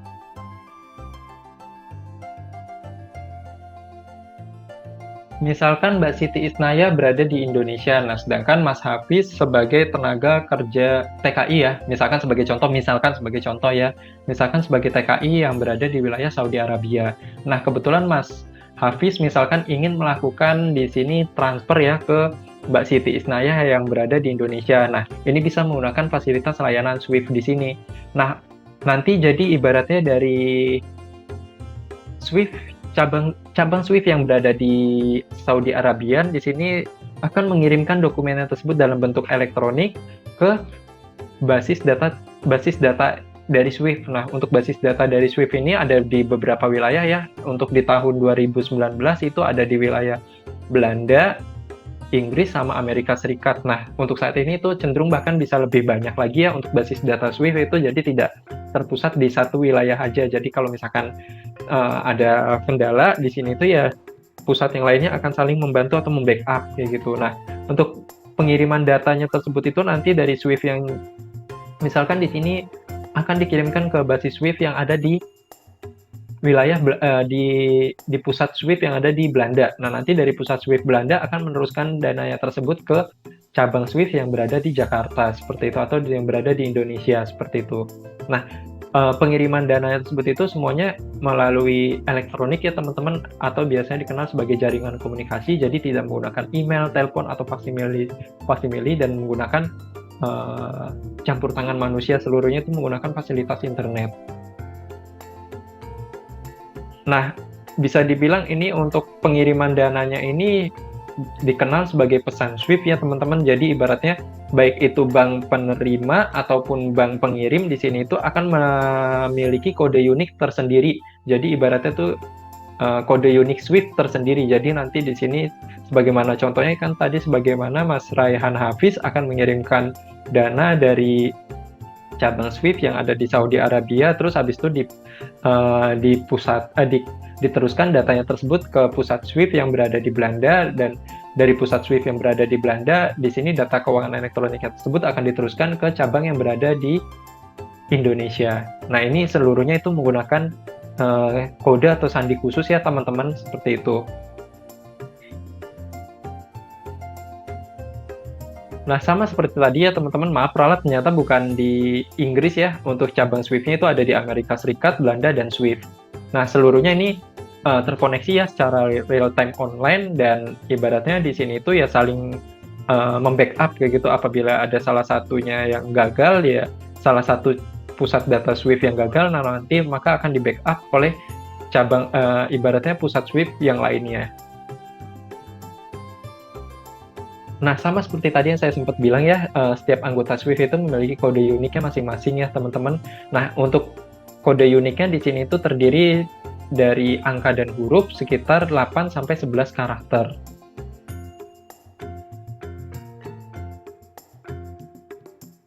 Nah, ini sebagaimana contoh salah satu kode SWIFT Bank Mandiri ya di Jakarta, dengan kode SWIFT-nya ini BMRI ID JA. Nah, kalau misalkan di sini dia memiliki kantor cabang pembantu, nah nanti biasanya nanti di sini akan tertulis lagi, entah itu bisa huruf, karakter huruf, atau itu bisa karakter angka.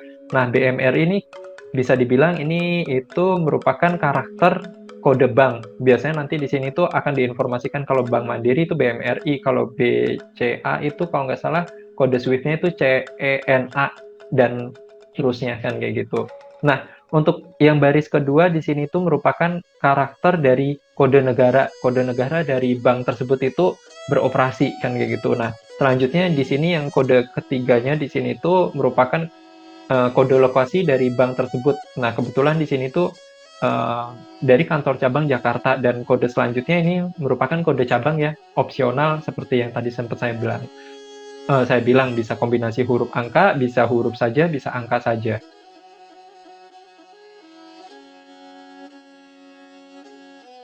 Nah, teman-teman, selanjutnya kita akan membahas mengenai sistem settlement transaksi sekuritas. Nah, bisa dibilang ini untuk penyelesaian transaksi ya, teman-teman, dengan menggunakan layanan clearing untuk transaksi perdagangan bersifat ekuitas ya, ataupun bersifat hutang ya, teman-teman. Di sini ada nanti kita akan terbagi menjadi dua, ada untuk penyelesaian obligasi atau sukuk, dan satu lagi untuk penyelesaian transaksi di efek bersifat ekuitas, khususnya di saham ya, teman-teman.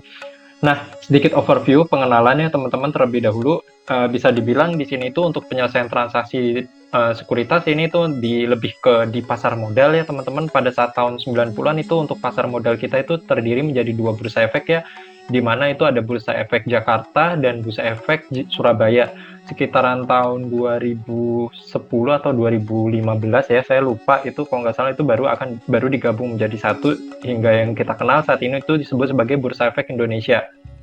Nah, pada saat itu mulai dari tahun 1993 di sini tuh untuk sistem penyelesaian transaksinya ini dibantu oleh Clearing Deposit Efek Indonesia atau dikenal sebagai KDEI. Nah, tugasnya KDEI itu ngapain aja sih untuk penyelesaian transaksi atau perpindahan dana dan perpindahan surat-surat berharga, penyelesaian transaksi, penitipan, dan pendaftaran dari saham-saham yang akan melakukan pembukaan rekening. Bukan hanya saham ya, namun juga bisa obligasi ataupun sukuk kayak gitu. Nah, itu semuanya dibantu oleh Clearing Deposit Efek Indonesia. Nah, kalau untuk saat ini itu tugas dari pengawasan di pasar modal di Indonesia itu diawasi oleh Otoritas Jasa Keuangan ya, dan fungsinya juga diawasi oleh Otoritas Jasa Keuangan. Nah, namun untuk operasionalnya tetap dilakukan oleh Bursa Efek Indonesia. Nah, untuk jumlah transaksi di Bursa Efek Indonesia dengan menggunakan sistem settlement atau penyelesaian transaksi sekuritas ini di tahun 1994 itu sekitaran 2,26 triliun ya teman-teman, dengan dominasi investor asing itu sekitaran 70% dan investor di dalam negeri itu sekitaran 30%. Dan kita bisa bayangin ya teman-teman, berarti kekayaan alam kita yang kita hasilkan, terus habis itu yang kita produksi, hampir 70% keuntungannya itu ya dimanfaatkan oleh investor asing, sedangkan yang kita memanfaatkannya itu cuma 30%, dan yang memanfaatkan 30%-nya pun itu di tahun 1994 itu ya literasi mengenai investasi itu ya juga cukup sedikit ya, atau cukup jarang ya. Jadi ibaratnya tuh ya hanya segelintir orang saja yang paham mengenai investasi, yang bisa memanfaatkan manfaat dari investasi, dan sebagian besar ya masyarakat Indonesia waktu itu pahamnya mengenai tabungan kan kayak gitu. Nah, di tahun 2019 kebetulan waktu itu saya dapatkan datanya itu untuk jumlah transaksi di kita itu sekitaran 7.265 triliun ya. Ini meningkatnya cukup pesat banget di tahun 94 sampai tahun 2019 meningkat jadi 7.000 triliun. Dengan dominasi jumlah investor asingnya itu sekitaran 49%, dan jumlah maksudnya itu kalau tidak salah investor asing sekitaran 50% dan jumlah investor dalam negeri itu sekitaran 49% ya kalau tidak salah. Dan terakhir di 30 Juni tahun 2022 itu jumlah nominal transaksi atau jumlah kapitalisasi pasarnya di sini sebanyak 9.018 triliun ya. Ini udah meningkat hampir 30%-nya jika dibandingkan dengan tahun 2019 ya. Dengan dominasi jumlah investor asingnya ini udah mulai sedikit berkurang ya di tahun 2022 ini. Kemarin tercatat itu kalau nggak salah saya ngelihat itu jumlah investor asingnya sekitaran 42%, dan sisanya sekitaran 58% itu sudah didominasi oleh investor dalam negeri. Ya syukur alhamdulillah ya kan kayak gitu, ibaratnya ya apa yang diproduksi di dalam negeri, dikonsumsi di dalam negeri, dan akhirnya juga ya bisa memberikan manfaat untuk untuk kita-kita juga kan gitu. Tentunya juga kan bisa untuk membangun negara, bukan untuk membangun negara lainnya, seperti itu teman-teman. Nah, untuk penyelesaian transaksi ini bisa dibilang itu dengan menggunakan dua sistem ya teman-teman. Yang pertama ada dengan menggunakan sistem BI Real Time Gross Settlement, ini digunakan untuk saham, dan satu lagi itu BI double double S atau BI Scriptless Security Settlement System. Nah, ini untuk ditujukan untuk penyelesaian obligasi ataupun sukuk. Nah, di sini untuk penyelesaian obligasi negara, khususnya eh, obligasi ataupun sukuk negara ya teman-teman.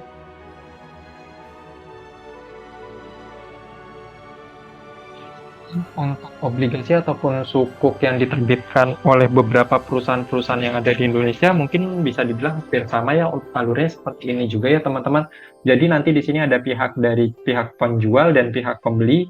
Nah, kebetulan misalkan di sini ada pihak penjual, misalkan ya saya ambil contoh salah satunya misalkan mahasiswa. Misalkan Mas Peri di tahun 2021 sudah membeli, kebetulan waktu itu tahun 2021 pemerintah menawarkan ORI ya atau obligasi retail Indonesia. Nah, kebetulan Mas Peri waktu itu eh, ikut melakukan pembelian dari obligasi retail Indonesia tersebut, dan ibaratnya di sini tuh Mas Peri memiliki ORI atau obligasinya tersebut ya, obligasi yang diterbitkan oleh pemerintah Indonesia yang digunakan untuk pembangunan entah itu infrastruktur atau entah itu bisa juga untuk pelayanan kesehatan ataupun pelayanan-pelayanan negara lainnya kan kayak gitu. Nah, kebetulan di sini itu dana yang didapatkan oleh Mas Peri dan investor-investor lainnya digunakan oleh negara untuk pembangunan negara ya kan kayak gitu, entah itu pembangunan infrastruktur ataupun pembangunan lainnya. Nah, kebetulan ya di tahun 2002 ini misalkan Mas Peri ingin melakukan penjualan sukuknya tersebut atau obligasinya tersebut karena Mas Peri lagi membutuhkan dana. Nah, untuk penjualannya maka Mas Peri harus datang kembali lagi ke bank yang waktu itu Mas Peri di sini itu membuka dari sukuk ataupun obligasinya tersebut. Nah, kebetulan di sini di saat yang bersamaan pada saat Mas Peri melakukan penjualan di sini itu ada Mbak Nita ya. Misalkan Mbak Nita di sini itu ingin melakukan pembelian sukuk yang ditawarkan di pasar sekunder di sini itu, maka dari itu nanti Mbak Nita bisa langsung datang ke bank. Nah, nanti bank yang bekerja sama untuk penjualan dari sukuk obligasi retail tersebut kayak gitu. Nah, nanti dari bank pihak pembeli dan bank pihak penjual menginput datanya tersebut itu ke dalam SCC atau data aplikasi ya, aplikasi BI double double S atau BI Scriptless Security Settlement System. Nah, setelah diinput di dalam BI Scriptless Security Settlement System, nah apabila dilihat ternyata di sini itu nilai yang ingin dilakukan pembelian oleh Mbak Nita di sini itu jauh lebih besar dibandingkan dengan nilai yang akan dilakukan penjualan oleh Mas Ferry di sini, maka transaksi tersebut itu akan terjadi atau match ya. Nah, informasi match atau keberhasilan transaksinya tersebut itu akan diteruskan ke bank pihak penjual bahwa ralat maksudnya di sini obligasi ataupun sukuk yang tadi dijual oleh Mas Ferry itu berhasil, dan begitu juga sama dari aplikasi SCCBI double double S akan menginformasikan kembali lagi ya ke bank pihak pembeli bahwa pembelian sukuk di pasar sekunder dengan menggunakan aplikasi BI double double S di sini itu sudah berhasil yang ditujukan kepada Mbak Nita. Bank akan meneruskan kembali lagi ke pihak pembeli dan bank juga akan meneruskan kembali lagi kepada pihak penjual.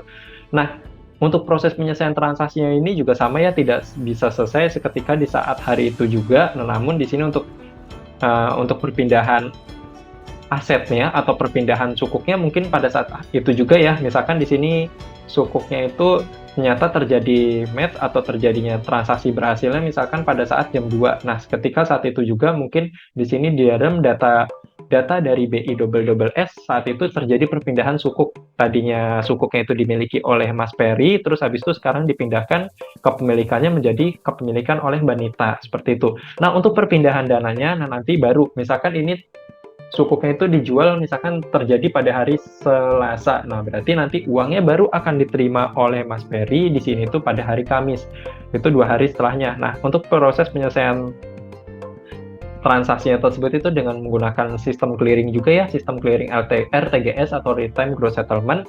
Nah, nanti 2 hari setelahnya nanti baru Mas Ferry akan menerima uangnya tersebut ke dalam rekening bank yang telah didaftarkan oleh Mas Ferry sebelumnya. Dan begitu juga sama, di sini dari sebelum uangnya tersebut diserahkan kepada Mas Ferry, dari sistem dokumen dari pengiriman atau clearingnya tersebut itu, atau ibaratnya dari aplikasi clearing yang sudah diinputkan oleh BI SSS, di sini itu akan melakukan penarikan dana dari bank pihak pembeli, dan nanti setelah ditarik dananya tersebut dari sistem clearingnya tersebut itu akan meneruskan dananya tersebut kepada pihak penjual. Seperti itu tadi ya teman-teman untuk sistem settlement transaksi sekuritas untuk sistem perdagangan obligasi. Nah, selanjutnya di sini ada lagi sistem perdagangan atau sistem settlement transaksi sekuritas untuk di pasar saham. Ternyata ralat ya, untuk yang obligasi korporasi alurnya juga sama seperti ini. Nah, kalau yang untuk obligasi pemerintah itu atau sukuk pemerintah ya seperti tadi ya teman-teman alurnya.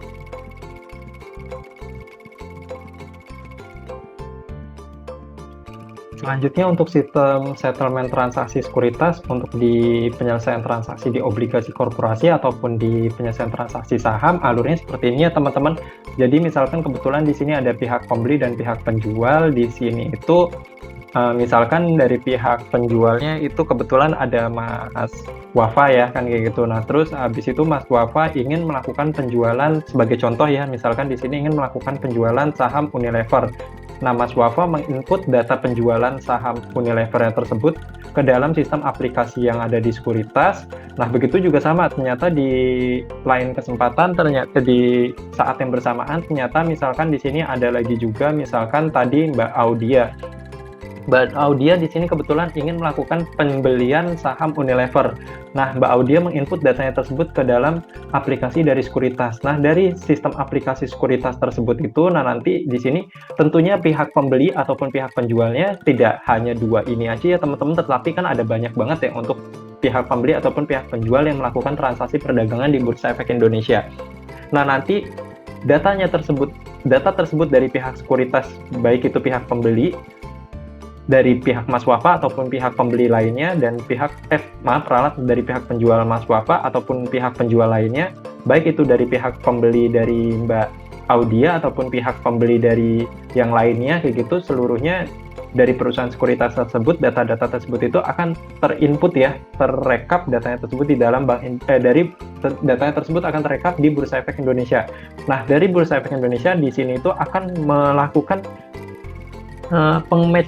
match atau penyelesaian dari transaksi apabila ternyata di sini nominal yang dibeli oleh Mbak Audia, ternyata misalkan Mbak Audia membeli saham Unilever itu nilainya lebih besar ya jika dibandingkan dengan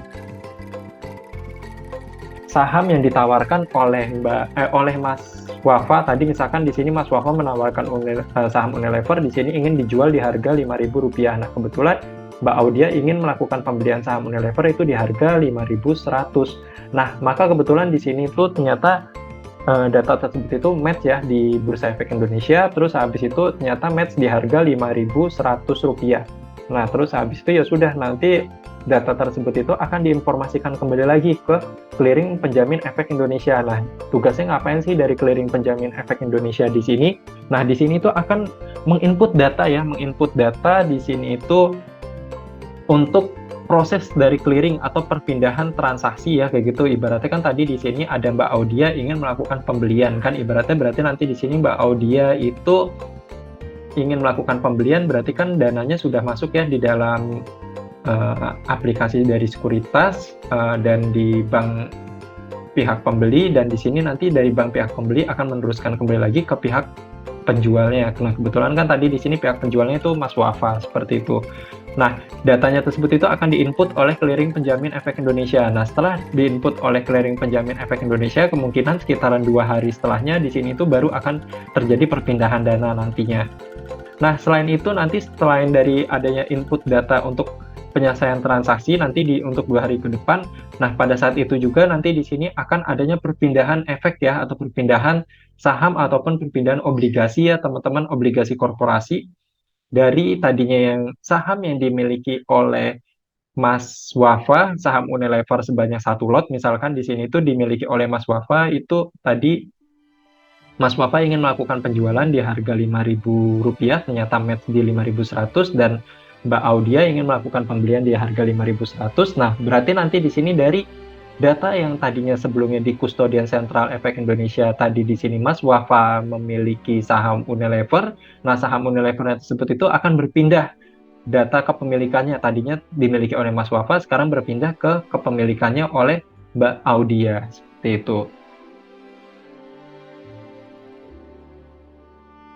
Teman-teman, setelah tadi adanya perpindahan efek ya atau perpindahan aset, baik itu dalam bentuk surat utang ataupun saham tadinya yang dimiliki oleh Mas Wafa sekarang berpindah ke Mbak Audia, datanya sudah direkap oleh Kustodian Sentral Efek Indonesia, baik itu Kustodian Sentral Efek Indonesia dan clearing penjamin efek, di sini akan memberikan salinan ya, salinan notifikasi bahwa di sini itu KPI akan melakukan perpindahan dana dari pihak di sini, dari pihak pembeli di sini itu, bahwa nanti 2 hari setelahnya di sini itu akan adanya penarikan dana dari pihak pembeli dan akan diteruskan kepada pihak penjual. Dan pada saat hari itu juga di sini itu baik itu KPI atau KSEI akan meneruskan kepada pihak sekuritas bahwa nanti di sini itu notifikasi bahwa di sini itu transaksi penjualan yang dilakukan oleh Mas Wafa untuk saham Unilever match atau berhasil di harga 5.100, dan begitu juga sama untuk pembelian yang dilakukan oleh Mbak Audia di sini untuk saham Unilever di 5.100 itu terjadi berhasil, dan nanti perusahaan sekuritas akan meneruskan kepada pihak pembeli dalam bentuk notifikasi transaksi pembelian saham. Dan begitu juga sama dari pihak sekuritasnya oleh Mas Wafa di sini itu akan meneruskan notifikasi pembelian notifikasi transaksi penjualan sahamnya tersebut kepada Mas Wafa. Dan selanjutnya di sini itu ada lagi bank kustodian ya teman-teman. Nah, untuk bank kustodian di sini itu untuk bisa dibilang itu untuk yang obligasi korporasi ya teman-teman. Nah, namun kalau untuk yang saham di sini itu langsung lanjut ya prosesnya ke proses penyelesaian transaksi, atau bisa dibilang di sini itu dengan menggunakan sistem RTGS ya. Nah, namun kita untuk saat ini kita bahas terlebih dahulu untuk yang bank kustodian ya, untuk penyelesaian transaksi dengan menggunakan obligasi korporasi. Nah, setelah 2 hari setelahnya nanti di sini bank kustodian akan menarik ya dananya tersebut, itu dana yang tadinya kan sudah diinformasikan ya ke perusahaan sekuritas bahwa tadi di sini itu akan menarik dana dari Mbak Sherly tadi di sini itu, dan nanti dana yang setelah ditarik oleh Mbak Sherly dari bank kustodian setelah didapatkan dana tersebut itu akan diteruskan ke perusahaan sekuritasnya Mas Wafa. Nah, nanti Mas Wafa bisa melakukan pencairan dananya tersebut dari perusahaan sekuritasnya melalui bank yang sudah didaftarkan sebelumnya. Nah, ini tadi kalau misalkan untuk yang obligasi korporasi ya teman-teman, untuk penyelesaian transaksinya melalui bank kustodian. Nah, namun kalau misalkan untuk penyelesaian transaksinya dengan menggunakan ini tadi, apabila dengan menggunakan untuk transaksi penyelesaian transaksi sekuritas untuk saham di sini itu dengan menggunakan sistemnya itu sistem BI RTGS, atau bisa dikenal itu sistem BI Real Time Gross Settlement. Nah, nanti 2 hari setelahnya di sini itu dari bank pihak pembeli, itu dari pihaknya Mbak Audia di sini itu kan sebagaimana yang kita tahu kan, maka dari itu kan di sini itu baik itu teman-teman pada saat pembukaan rekening kan akan dibuatkan rekening tambahannya atau biasa dikenal sebagai rekening dana nasabah. Nah, rekening dana nasabah ini gunanya apa sih? Untuk penyelesaian transaksi ini. Nah, nanti 2 hari setelahnya di sini dari rekening dana nasabahnya tersebut itu dari pihak pembeli itu akan ditarik. Nah, nanti setelah ditarik itu akan diproses dengan menggunakan sistem BI RTGS. Nah, nanti dari BI RTGS ini dananya tersebut itu akan diteruskan kepada bank pihak penjual. Nah, nanti dana tersebut akan masuk kepada bank pihak penjual, dan nanti di sini itu ya sudah, nanti dari pihak penjualnya di sini itu Mas Wafa di sini itu bisa menginput datanya tersebut itu ke perusahaan sekuritas. Nah, nanti dari perusahaan sekuritasnya di sini itu baru akan bisa menginput datanya tersebut ke bank yang tadi digunakan oleh pihak penjual. Kebetulan misalkan sebagai contoh Mas Wafa menggunakan bank BCA ya kayak gitu. Nah, nanti pihak sekuritas akan menginformasikan bahwa dananya tersebut itu sudah diinput ke dalam bank BCA dan dalam waktu beberapa jam ke depan di sini dananya itu bisa dicairkan. Seperti itu tadi ya teman-teman. Oke teman-teman, itu tadi ya untuk alur sistem perdagangan settlement, sistem perdagangan di obligasi korporasi ataupun saham untuk sistem penyelesaian transaksi sekuritas. Baik itu tadi kita sempat membahas mengenai sistem perdagangan di obligasi pemerintah dan sistem perdagangan di obligasi korporasi ataupun di saham.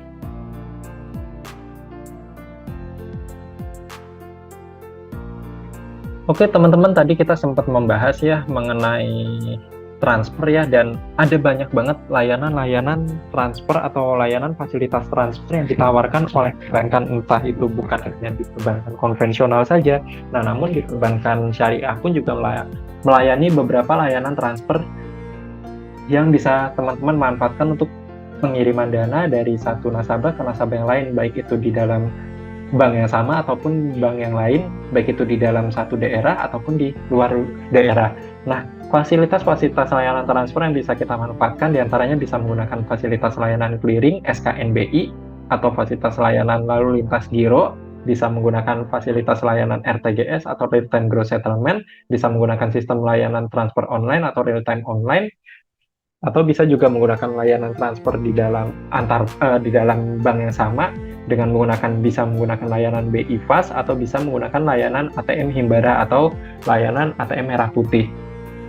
Nah, selanjutnya tadi juga kita sudah membahas ya mengenai clearing ya teman-teman.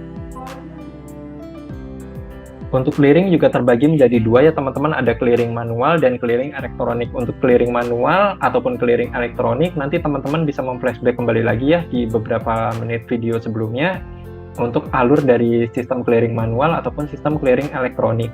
Nah, tadi juga kita juga sempat membahas ya untuk sistem penyelesaian transaksi ya teman-teman. Sistem penyelesaian transaksi transfer dengan menggunakan RTGS atau real time gross settlement tadi kita juga sempat membahas di beberapa menit sebelumnya. Mungkin teman-teman bisa memflashback kembali lagi. Dan tadi kita juga sempat membahas mengenai accounting settlement ya teman-teman, bisa dibilang di sini bank mengakhiri ya kayak gitu penerimaan warkat dan merekap data dari SPKE atau sistem pusat clearing elektronik untuk menyediakan dana atau mengestimasikan dana untuk nanti ke depannya apakah dana tersebut itu cukup atau tidak untuk nanti nasabah apabila ingin melakukan penarikan pada saat 2 atau 3 hari ke depan. Seperti itu, apabila tidak mencukupi nanti bank bisa memanfaatkan beberapa layanan-layanan atau beberapa fasilitas-fasilitas, diantaranya bisa mungkin cabang yang memiliki kekurangan dana tersebut itu bisa menghubungi atau melakukan telegraf ke kantor pusat dan nanti kantor pusat akan mencarikan dana dari cabang-cabang lain apabila memiliki kas berlebih. Apabila ternyata dari cabang kas lain ternyata di sini tidak memiliki kas berlebih, kantor pusat bisa melakukan penggalangan dana tersebut lagi melalui pasar uang ya, atau bisa melakukan penjualan surat-surat berharga tersebut, atau bisa melakukan bantuan melalui likuiditas Bank Indonesia. Nah, itu tadi mengenai accounting settlement. Nah, selanjutnya tadi juga kita sudah membahas ya mengenai sistem transfer khusus. Ibaratnya bisa dibilang apabila teman-teman berada di wilayah luar negeri ingin melakukan transfer ke dalam negeri bisa menggunakan salah satunya ini tadi ya teman-teman dengan menggunakan jaringan layanan SWIFT. Nah, jaringan layanan SWIFT di sini itu tadi terdiri dengan menggunakan kode unik ya. Kode uniknya ada salah satunya contohnya tadi ya ini tadi ada BMRI ID JA ini. Nah, untuk penjelasan dari kode uniknya ini nanti teman-teman bisa memflashback kembali lagi ya di beberapa menit sebelumnya. Dan tadi juga kita sistem settlement transaksi sekuritas. Nah, untuk sistem settlement transaksi sekuritas ini juga terbagi menjadi dua jenis ya teman-teman. Yang pertama di sini ada penyelesaian transaksi perdagangan obligasi negara. Untuk alurnya mungkin teman-teman bisa memflashback kembali lagi ya di beberapa menit sebelumnya. Dan satu lagi itu untuk alur penyelesaian transaksi dari perdagangan obligasi korporasi ataupun di saham. Untuk alurnya juga sama, teman-teman bisa mungkin memflashback kembali lagi ya di beberapa menit sebelumnya. Tadi kita sempat membahas juga mengenai sistem penyelesaian transaksi baik itu di settlement transaksi sekuritas, baik itu di obligasi pemerintah ataupun di obligasi korporasi ataupun saham. Oke teman-teman semuanya, demikian ya konten kita kali ini. Semoga konten kali ini yang saya sampaikan bermanfaat buat teman-teman semuanya dan menambah wawasan baru. Akhir kata, selamat beraktivitas kembali. Subhanakallahumma wa bihamdika, asyhadu an la ilaha illa anta, astaghfiruka wa atubu ilaik. Wassalamualaikum warahmatullahi wabarakatuh. Sampai jumpa kembali lagi pada konten selanjutnya. And see ya.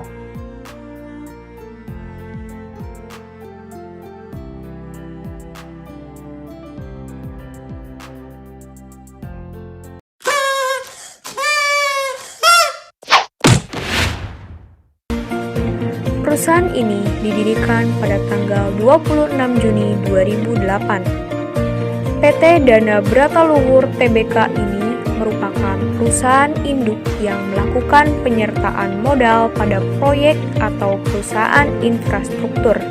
Aset yang dimiliki perusahaan TEBE ini dari tahun 2016 hingga tahun 2021 ini selalu mengalami peningkatan. Assalamualaikum warahmatullahi wabarakatuh. Halo teman-teman, di sini saya dan teman-teman saya akan menjelaskan hasil analisis perusahaan dengan menggunakan metode Benjamin Graham Formula pada sektor infrastruktur. Sebelum lanjut ke videonya, izinkan saya untuk memperkenalkan anggota kelompok kami. Yang pertama ada Lisma Nurul Alisa. Perusahaan TEBE atau biasa disebut dengan PT Dana Brataluhur Tbk merupakan perusahaan yang bergerak dalam bidang penyediaan infrastruktur pertambangan. Perusahaan ini didirikan pada tanggal 26 Juni 2008. PT Dana Brataluhur Tbk ini merupakan perusahaan induk yang melakukan penyertaan modal pada proyek atau perusahaan infrastruktur. Melalui anak perusahaan yaitu PT Talenta Bumi, perusahaan TEBE ini berfokus dalam menjalankan bisnis berupa penyediaan infrastruktur pertambangan meliputi jalan angkut batu bara, penyediaan area pengumpulan sementara batu bara, serta pengoperasian terminal batu bara. Perusahaan ini mulai menerbitkan sahamnya di Bursa Efek Indonesia atau IPO pada tanggal 18 November 2019. PT Jasa Marga Persero Tbk atau disebut JSMR merupakan badan usaha milik negara Indonesia yang bergerak di bidang penyedia layanan jalan tol dan bisnis terkait lainnya. Perusahaan ini mulai didirikan pada tanggal 1 Maret 1978. Perusahaan tersebut mulai menerbitkan sahamnya di Bursa Efek Indonesia pada tanggal 12 November 2007. Berdasarkan data laporan keuangan di atas, dinyatakan bahwa aset yang dimiliki perusahaan TEBE ini dari tahun 2016 hingga tahun 2021 ini selalu mengalami peningkatan atau cenderung meningkat setiap tahunnya. Adapun untuk liabilitas perusahaan TEBE selama 5 tahun terakhir cenderung stabil, sedikit mengalami penurunan dan diestimasikan di tahun 2021 sebesar 175,20 miliar rupiah. Selanjutnya, untuk modal perusahaan TEBE cenderung mengalami fluktuatif atau bergerak mengalami kenaikan dan diestimasikan hingga akhir tahun 2021 modal perusahaan sebesar 813,86 miliar rupiah. Adapun harga saham TEBE pada tanggal 14 Maret tahun 2022 yaitu sebesar 685 ROE atau Return on Equity pada perusahaan TEBE berjumlah 14%, DER atau Debt to Equity Ratio pada perusahaan TEBE berjumlah 0,23 kali. Pada perusahaan TEBE ini, untuk dividen yield, perusahaan ini tidak membagikan dividen. Hasil analisis CAGR untuk perusahaan TEBE dan JSMR. Selanjutnya, tabel analisis EPS menggunakan kuartal Q1, Q2, Q3 dan Q4 diasumsikan sama dengan tahun 2021. Untuk menghitung analisis intrinsic value, digunakan data yield obligasi pemerintah dengan tenor 10 tahun, yaitu sebesar 7,1%, dan data yield korporasi sebesar 12,3%. Berdasarkan perhitungan tabel di atas, maka harga wajar saham perusahaan TEBE dengan menggunakan metode Benjamin Graham formula yaitu sebesar Rp1.013,39 dan perusahaan JSMR sebesar Rp1.264,14. Berdasarkan hasil analisis intrinsic value 1, harga wajar perusahaan TEBE sebesar Rp1.028 dan perusahaan JSMR sebesar Rp3.740,21. Maka, dari kedua perusahaan di atas, perusahaan yang layak untuk diinvestasikan adalah perusahaan TB. Alasannya, karena perusahaan TB memiliki MOS lebih dari 30%.